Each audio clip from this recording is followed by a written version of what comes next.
Salam la famille, j'espère que vous allez bien. Ma dikkaat di leen nuyu bu baax di leen ziar waat di leen remercier waat di leen encourager waat ngeen gën a abonné ci chaîne bi sur la chaîne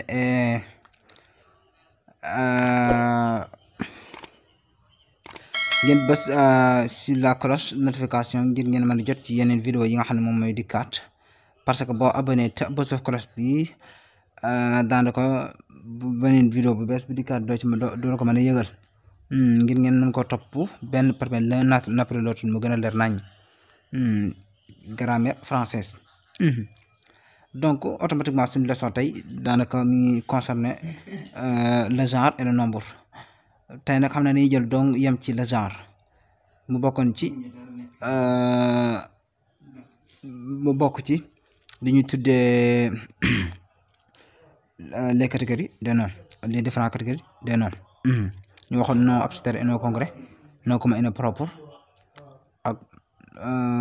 nangam ak nangam tey ñu war a jël le genre et le nombre waaye tey xam naa ne dañu yemale leçon bi ci le genre di wax li ñu gaaroon fan yëpp mooy préparation yu màggal Tuuba ba léegi ñoo ngi ci moo ñu empêché daanaka ñu dugal ay vidéo nekk ci liggéey bi waaye xam naa ne du ci xaw a yàqal dara dañ ko xaw wàññi suñu loxo tuuti rek. Ok automatiquement dañuy dugg suñu leçon tey dale ko ci le genre. Ok le genre, les noms se répartissent en deux genres, le masculin et le féminin, qui se manifestent par l'accord des déterminants et des adjectifs qui s'y rapportent. Les noms tur yi ñoom dañoo seetlu ko ci genre ak nombre maanaam dañoo seetlu ko ci góor maanaam ci tur buñ ko xoolee ci wàllu genre góor la wala jigéen dañuy gis ni dafa seetlu ko ci ñaari xaaj wante ci genre dañuy gis ni dafa seetlu ko ci góor ak jigéen mais masculin ak féminin nga xam ni day wane ne góor la wala jigéen la selon lim àndal ci ay déterminants yi nga xam ne moom la àndal ak adjectif yi nga xam ne moom la àndal da ci wane waale moom nekk góor wala moom nekk jigéen loolu dina gën a leer maanaam fekkee nom bi dafa nekk góor fekkee dafa ànd ak benn adjectif wala benn déterminant da cay feeñaale ni ko fekkee ne góor la mu nekk la fekkee ne jigéen la mu nekk la ni ko fekkee ne adjectif mu nekk ni ko blanc bu fekkee ne jigéen mu soppi ko kon lii yëpp day wane ni day gën a leeral rek li nga xamante ci non nekk na moo variable di soppiku parce que nekk moo variable di soppiku moo ko tax a yegg si fii yëpp donc dañ daal di ñëw ci exemple yi le frère kon gis ni frère boobu mooy mbokk moom góor la lébi gis na déterminant la moom moo ko gunge kon moom day wane ni góor la masculin la la sœur féminin la jigéen la laa bi mu ñëw gën ko féminin moom kat jigéen la féminin la une pantalon blanc benn pantalon bu asafla un pantalon blanc benn pantalon bu weex foofu gis nga fi déterminant gis nga fi benn adjectif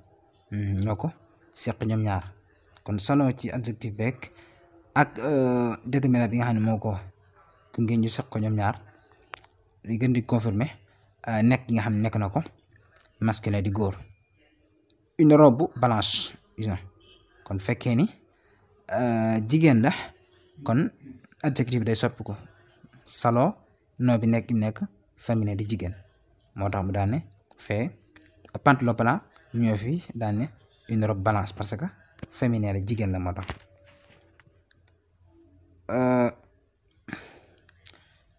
les noms d'êtres humains et de certains animaux sont du masculin et du féminin suivant le sexe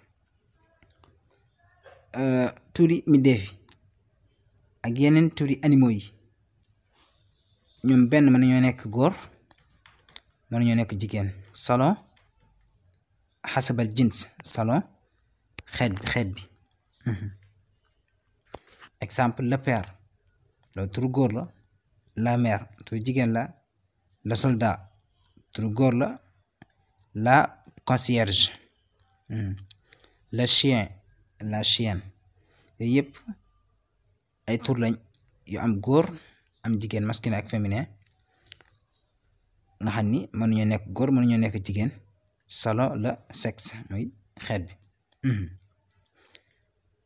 wala bu jógee foofu attention dañuy def attention nag ci nooy yi nga xam ñoom ñooy dikk ñu xool une ordonnance une vigie une estafette une clarinette une sentinelle ñoom désignant des hommes sont du féminin tandis qu'un mannequin un bas bleu un laidron et un cordon bleu désignant des femmes sont du masculin bu def attention dañuy gis ni noo yi ñu classé fii muy ordonnance nga xam li muy tekk moom mooy su moom benn turu soldat lay doon vigie moom tamit benn jëmm joo xam ne day garder gaal su ma jumut moom lay tekki une estafette moom tamit benn turu soldat boo xamante ne si nii dañ koo sant muy yóbbu wàll ay lettre lu jëm ci wàllu lettre procédure lettre une clarinette moom benn suma jum ji tam yaakaar naa turu soldat lay doon une sentinelle tamit nag yëpp daal ay tur la ay tur yi genre jëmm la yoo xam ni jëm ci wàllu fonction opération fonctionnelle la ñu kii mu nekk ay tur yoo xam te ni tur yi masculin la góor la waaye day tekki jigéen nañ ko wax jublu ci turi jigéen bi nga xam ne tur yi ci suufam di mannequin nga xam ne day jëngu ci jëm ci wàllu ard asia mooy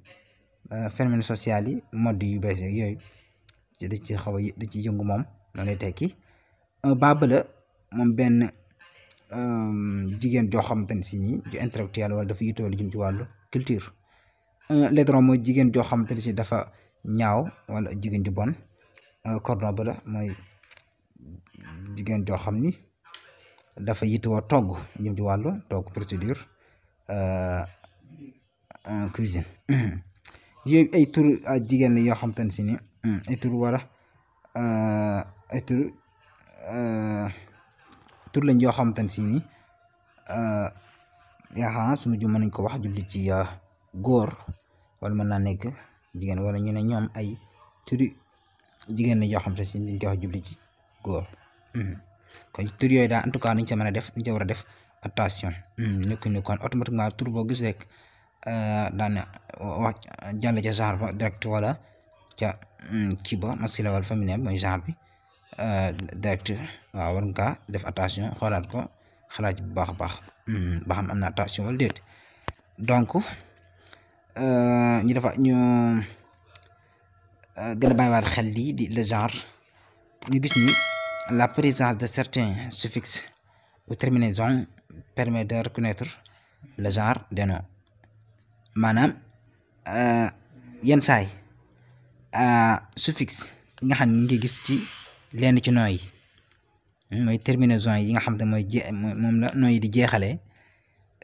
yenn saa yi dañuy gis ni day yombal ñu mën a xam genre noo bi ndax góor la wala jigéen suffixe de nom masculin dañuy gis ay âge ay travailler ay ama ay yooyu noonu extra ni ki la nettoyer asofla nettoyage travailler romain un ferment un bordereau l'étonnement extra yi gis ne nooy yëpp nga xam te ne si ne ak seen suffixe muy wala seen terminaison yi nga xam ne moo leen jeexale en général dañ ci ràññee genre noo bi ndax góor la wala jigéen kon boo ci gisee genre suffixe wala terminaison yi ci noo bi da ngay gis ni lépp bari jigéen lañ koy asafla maanaam dañ koy xàmmee ni moom genre am na moom góor la wala jigéen dañ koy ci xàmmee bu baax a baax waaw maanaam liñ ci xàmmee rawatina bii nag ci gën a leeral moom mooy góor lay doon muy tuuti yi nii moom muy suffixe yi wala terminaison yi mu ci leeral ay âge ay yeneen boo xoolee da nga koy gis incha allah dana leer bu baax a baax dangay gis ni daal bokk li ñu xàmmee masculin bu fekkee noo bi jeexee nag bu dee suffixe yi de nom féminin ci beneen côté bi dañuy gis ni nooy yi nga xam dañuy jeexee suffixe yi wala terminaison yi dañ bokk na ci li ñuy permettre ñu mën a xam itam genre noo bi ne jigéen la ni ki add wala ni ki exemple une boignade ak une c'est ay ni ki ak n yëpp daal boo ko xoolee dana leer nañ sew nga ko gis ni ci image bi nii mboolem nooy yi nga xam te ne si nii dañoo jeexee suffixe yi wala terminaison yi rek boo koy leen permettre nga xàmmee automatiquement genre noo bi ne jigéen la ci côté bi salon ni nga gisee ci tableau bi donc itam mottalikuwaayu la man tableau bi nga xam ne moo jiitu woon ba léegi ci li nga xam ni dañuy permettre ñu mën a xàmmee genre nom bi ndax góor wala jigéen ni ki teur ni ki ordinateur ay directeur ay docteur yooyu noonu yëpp ay teur yooyu nga gis yooyu yëpp ay suffixe la wala ay terminaison la yoo xam ne si ni dañ ci xàmmee nom bi ne masculin mooy góor la ay uwaar ay sion te yooyu noonu mën koy xàmmee ni nom bi kat maanaam féminin la yëpp mën nga cee xàmmee maanaam jigéen ci beneen côté bi donc le genre quelques catégories de noms appartiennent à un genre déterminé lenn ci catégorie nooy xeeti nooy dañu askanoo ci genre déterminé bi maanaam sont ordinairement masculin ñoom yooyu ñi askanoo ci genre déterminé yooyu mën nañoo nekk góor dañu nekk góor ni ki lan leenoo d'arbre man turu garab man dafa am man li jublu wax fe mooy rek lenn ci tur yi nooy yi dama doon nooy yoo xam ne lu mat a bàyyi xel la mooy ne ñoom foo leen gisee rek turi masculin lañu am maanaam turi maanaam foo leen gisee rek maanaam góor lañu doon te muy turu garab yi ñu mel ni un chêne benn chêne wala turu garab la un pin turu garab la un hêtre yëpp turu garab la ak les noms de métaux muy turu mbelli mooy yi nga xam ci suuf lañ koy gas di ko génne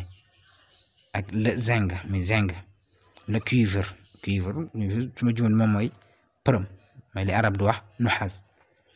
kon tur yooyu ak les noms de langue tur langue yi le français le chinois le turc yooyu ay tur langue lañ yoo xam ni maanaam foo leen gisee rek jàppal ni seen genre neen masculin la góor la kon li nga ci déggee automatiquement ci lii mooy tur garab yi turu mbel yi nga xam ne dañ koy gis di ko génne turu langue yi nga xam ne dañ koy wax di ko communiquer yooyu neen yëpp rek jàppal ne foo gisee rek neel seen genre masculin maanaam góor la turu góor la ñor ba tey sont habituellement féminin mën nañoo nekk jigéen maanaam am na tur yoo xam ne itam dañ ko ràññee ne foo leen gisee rek ne jigéen lañ leenoo de science turu xam-xam yi turu xam foo gis kon jigéen la exemple la physique benn xam-xam la la chimie benn xam-xam la yëpp ay turu xam-xam lañ am ni ci déggee mooy boolem turu xam-xam yëpp jàpp ne ñoom ay féminin maanaam jigéen lañ exception le droit waaye nag le droit mën naa nekk xam-xam waaye moom maanaam moom xam-xam la droit yéen gi ñoo xam dañuy dem jàng ko droit xam-xam la droit nag xam-xam la boo xam ne waaye dañ koy seete dañ koy seete ci nooy yi nii waaw man dañ koy seete ci nooy science yi nga xam te si ne féminin la ñuy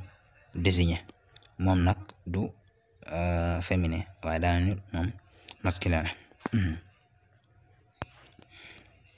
donc xam naa ni leçon bi dañ koy mujj yemale foofu rek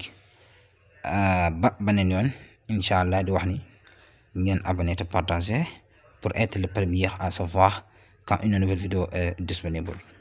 wa salaamu aleykum wa rahmatullahi wa barakatuhu.